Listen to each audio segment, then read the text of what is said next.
창세기 19장 말씀, 우리가 너무 잘 아는 또 하나 유명한 사건이 등장하고 있습니다. 노아의 홍수 심판으로 인하여 노아의 가족들만 생명을 보존하게 되는 사건이 있었고, 또 시간이 흘러서 노아의 후손 가운데서 또 서로 의기투합해서 바벨의 탑을 쌓아가다가 그 바벨탑 사건이 이루어지지 못하도록 하나님의 언어를 혼잡케 하시면서 인류가 언어를 따라서 이렇게 또 흩어지게 되는 사건이 있었습니다. 그리고 족장시대에 접어들어서 이 아브라함의 조카 롯, 우리가 주일날 살펴봤지만 함께 하란 땅을 출발해서 하나님이 보여주신 땅에 함께 하였던 롯, 아브라함과 함께 그런 많은 여정들을 겪어왔다가 결국은 소유권 문제, 이런 문제들로 인해서 결국 아브라함을 떠나고 눈에 보기에 좋던 것을 결국 택하다가 처음엔 좋을 줄 알았는데 결국 어떠한 일이 닥치느냐, 여러 가지 일들이 닥치게 됐습니다. 이미 우리가 앞에서 읽었던 것처럼 전쟁의 포로가 돼서 죽을 뻔한 위기를 맞았을 때 아브라함을 통해서 그가 가까스로 생명을 보존하게 되지만 여전히 그는 자기가 살았던 그 도시 생활에 계속 접어들어서 생활을 하다가 결국 이 소돔과 고모라 성의 멸망을 당하는 중에 역시 가까스로 목숨만 부지하게 되는 이러한 모습이 있었던 거죠. 소돔과 고모라 성에 내린 무서운 심판, 이것은 성경 역사에서 자주 반복되는 그런 역사의 내용이다 하는 것을 우리가 보게 되고, 이런 심판이 일어나고 있는 가운데 롯과 그의 가족들이 처신했던 그 모습은 오고 오는 모든 시대의 성도들에게 신앙에 있어서 어떻게 해야 되는가에 대한 하나의 본보기가 된 겁니다. 그렇게 해서는 안 된다. 흉본의 본보기예요. 본받아야 할 뿐이 아니라 그런 식으로 해서는 안 된다에 대한 하나의 본보기가 되었다 하는 면에서 참 오늘 우리가 있는 이 말씀의 내용들은 좀 안타까움이 많이 있는 그런 내용들이 된다 하겠습니다. 하나님께서는 자기 백성들만 아니고 하나님은 이방 나라의 모든 일들도 주관하신다라는 사실을 보여주는 사건이 또한 이 사건이 되기도 합니다. 하나님께서 죄에 대하여 무섭게 심판하시는 것은 곧 죄의 삭시 사망이라고 하는 분명한 진리를 또 한번 보여주는 사건이 된다 하겠습니다. 오늘 우리가 읽은 이 말씀의 내용 1절부터 29절의 내용은 소돔 백성들의 죄악상 그리고 그들에 대한 무서운 멸망이 결국 이루어지게 되는 내용들을 보여줍니다. 그런 과정에서 거기에 살았던 롯의 가족들에게 어떠한 일이 일어났는가에 대한 기록을 우리에게 보여줍니다. 그리고 30절부터 마지막 절 내용에서는 가까스로 목숨을 부지한 롯과 이 두 딸 사이에서 모압과 암몬 족속의 조상들이 거기서 결국은 태어나게 되면서 이스라엘 나라와는 오랜 원수관계를 맺는, 참 역사 속에서는 너무나 안타까운 일이 있게 되었다 하는 것을 보게 되죠. 롯의 이후의 삶에 대해서는 아무런 성경에 기록이 없습니다. 롯을 통해서 딸들이 낳은 그 자식들이 모압과 암몬 족속의 조상이 되었다에 대한 이런 기록 외에는 그 이후의 롯의 삶에 대한 이야기는 끝나는 모습이 나타나죠. 안타까운 결말을 우리가 보게 되는 대목입니다. 우리가 읽은 말씀 1절부터 11절 내용에 아브라함을 먼저 찾아왔던 여호와의 사자와 두 천사 가운데서 아브라함은 여호와의 사자로 오신 분에게 여러 차례 간곡한 부탁을 드리죠. 그 성에 의인이 50명이 있다면 어찌하시겠습니까? 45인이 있다면 어떻게 하시겠습니까? 40명, 30명, 20명, 나중에는 10명 있다면 어떻게 하시겠습니까?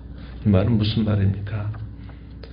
그곳에 심판이 임하지 않기를 간절하게 구하는 아브라함의 간청이 있었다는 거고, 아브라함의 간청에는 그곳에 조카 롯의 가족들이 살고 있다는 것을 또한 알고 있었기 때문에 적어도 아브라함은 의인 10명은 충분히 있으리라 하는 그런 기대를 가졌을 것입니다. 그 많은 도시 가운데 롯이 오랫동안 그곳에 살아왔다면 적어도 그를 통해서 그의 가족들과 그의 식솔들 그리고 또 그 주변에 있는 사람들에게 뭔가 좋은 영향력이 있었을 것이다. 선한 영향력이 있었을 것이다. 이런 기대를 하고서는 10명까지도 허락을 받았어요. 그리고 아브라함은 그 이후부터 어떻게 되나를 계속 지켜봤을 겁니다.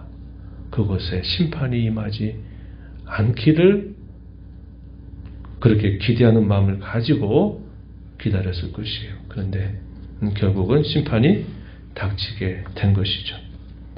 두 천사가 사람의 모습으로 이 롯이 있는 곳에 방문했더니 롯 또한 이들이 천사라는 사실들은 처음에 알지 못했을 것입니다.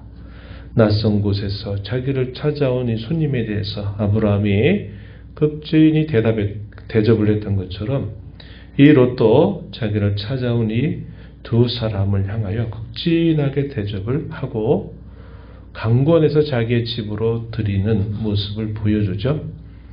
1절에 보고 일어나 영접하고 땅에 엎드려 절하였다.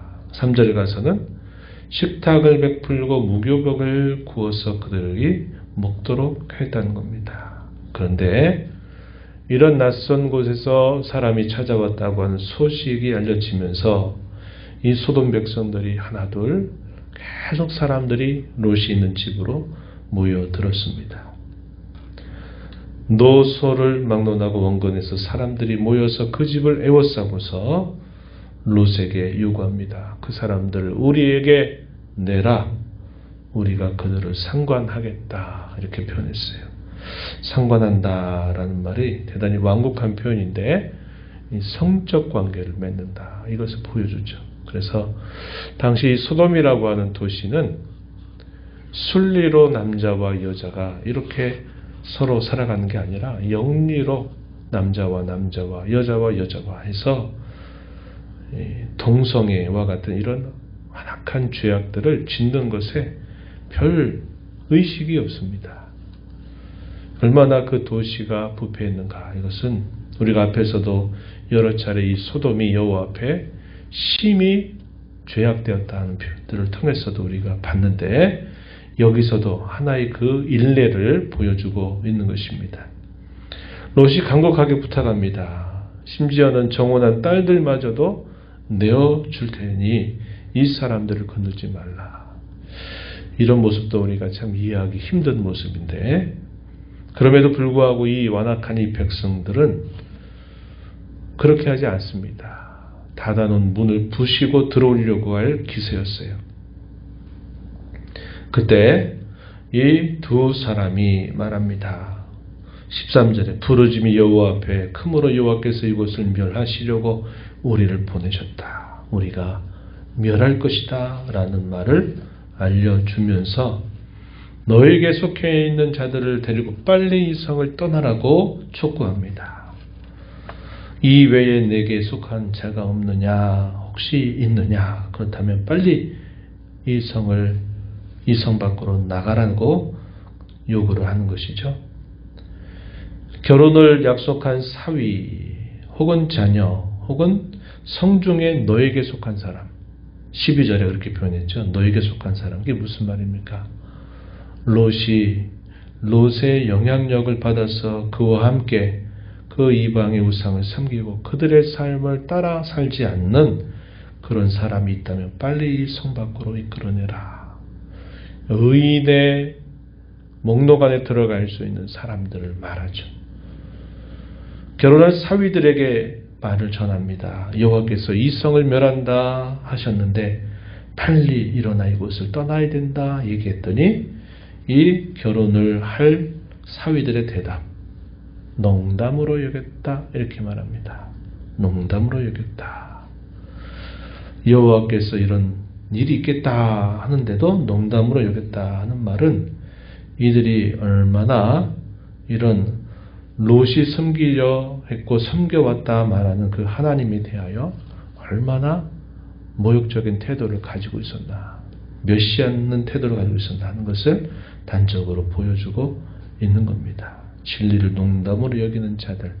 그래서 결국 함께하지 않았어요.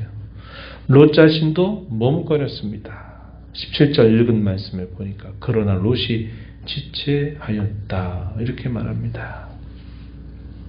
지금 심판이 닥친다고 해서 빨리 떠나라고 하는데 롯이 지체했어요. 그 이유가 무엇일까? 여러 가지로 우리가 생각하게 하는 대목이죠. 그러한 삶에 대한 미련 때문일까? 그런 생각들도 우리가 하게 되고 여러 가지를 생각하게 하는 겁니다. 그런데 하나님께서 이 롯을 불쌍히 여겨주시는 거예요. 인자를 끊임없이 롯에게 더해주십니다. 16절에 그에게 자비를 더하셨다 이렇게 말하고 22절에 가서는 네가 거기에 도착하기까지 내가 아무 일도 행할 수 없다라고 하나님께서 이 롯에게 말씀해 주세요. 29절 가서 보면 하나님께서 아브라함을 생각하셔서 롯을 마침내 그곳에서 내보내셨다 이렇게 설명을 해줍니다. 유황과 불비로 소돔과 고모라가 이제 심판을 당할 즈음 이제 그것을 함께 나오는 이 롯과 아내와 두 딸, 그 가운데 그 아내가 어떻게 했습니까? 절대로 뒤를 돌아보거나 하지 말고 빨리 피신해라, 빨리 나가라 그랬는데 가다가 또 뒤로 돌아보다가 소금 기둥이 되어버렸다. 26절 이렇게 소개합니다. 아브라함은 멀찍이서 거기에 제발 그런 심판이 있지 않기를 기다렸는데 안타깝게도 연기가 온기가 같이 치솟음을 보게 된 겁니다. 얼마나 그의 마음이 안타까웠겠어요. 의인 10명이 없어서 그 많은 도시가 저렇게 무서운 심판을 받고 있구나 하는 것을 지켜보는 그의 심정은 대단히 안타깝고 슬프고 힘들었을 것이다. 우리가 추정할 수 있는 대목이 된다 하는 겁니다. 이렇게 해서 롯과 두 딸만이 결국 목숨을 부지하게 되고 굴로 피신해 있는 처지가 되어버렸어요. 그 옛날 목초지를 선택하고 야 여기 참 좋다, 여호와의 동산 같다 이렇게 여기면서 결국 그곳을 선점했던 롯이 결국 얻게 된 결과는 결국 이 굴에서 자기의 두 딸만 자기와 함께 있어야만 되는 상황이 되어버린 것입니다. 두 딸들은 자신들의 후손을 전하기 위해서 아버지와 동침해서 자식을 낳는데 바로 그들이 모압과 암몬이었다는 것을 말해주죠. 우리가 이 말씀을 통해서 여러 가지를 많이 생각합니다. 눈에 보이는 좋은 것을 따라가다가 결국 하나님도 떠나가게 되고 이방의 죄악의 한복판에 들어가서 거기에서 아무런 영향력도 미치지 못하는 그런 불행한 삶을 살게 되었던 것을 우리가 보면서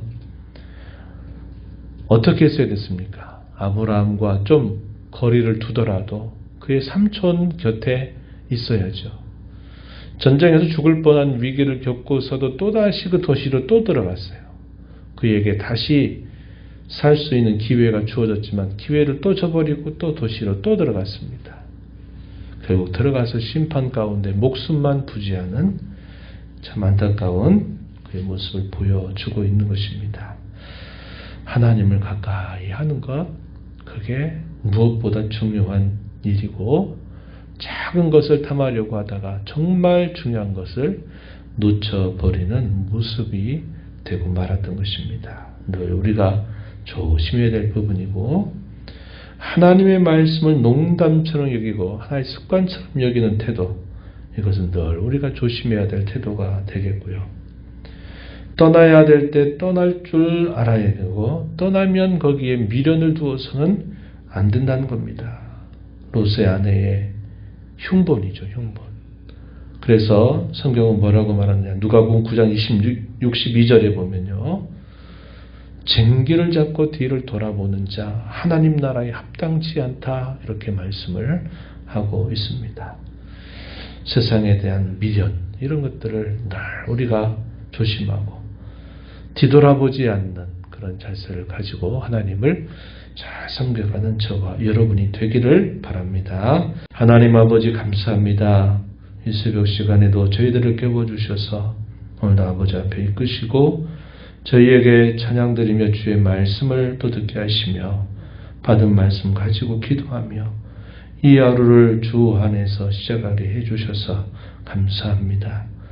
우리가 계속 읽어온 말씀처럼 아브라함과 함께 롯이 하란 땅에서 떠나서 하나님이 보여주신 약속의 땅으로 들어갔지만 그 땅에서 아브라함의 곁을 떠나고 눈에 보기에 좋은 곳을 선택하여 가다가 여러 가지 죽음의 위험, 생명의 위협을 그렇게 많이 느끼는 중에도 여전히 돌이키지 못하고 죄악의 도시 한복판에 살면서 심판 가운데 가까스로 목숨을 부지하게 되는 그의 모습을 봅니다. 여러 차례 돌이킬 기회가 있었음에도 돌이키지 않았던 그 결말이 참 안타까움을 보게 됩니다. 저희들을 죄악된 세상 가운데 불러서 하나님 나라의 시민권자가 되게 하시고 주 안에 살게 하시는 은혜를 감사하면서 저희가 세상에 대한 미련 속에 젖고 세상을 붙잡으려고 살아가는 신앙이 아니라 하나님 안에서 늘 기뻐하고 주님과 동행하며 주의 뜻을 늘 이루기를 소망하며 살아가는 저희들의 삶이 되게 주옵소서. 주 앞에 나와 간절하게 기도하는 종들의 간구에 귀를 기울이시고 응답해 주시기를 바라며 예수님 이름으로 기도하옵나이다. 아멘.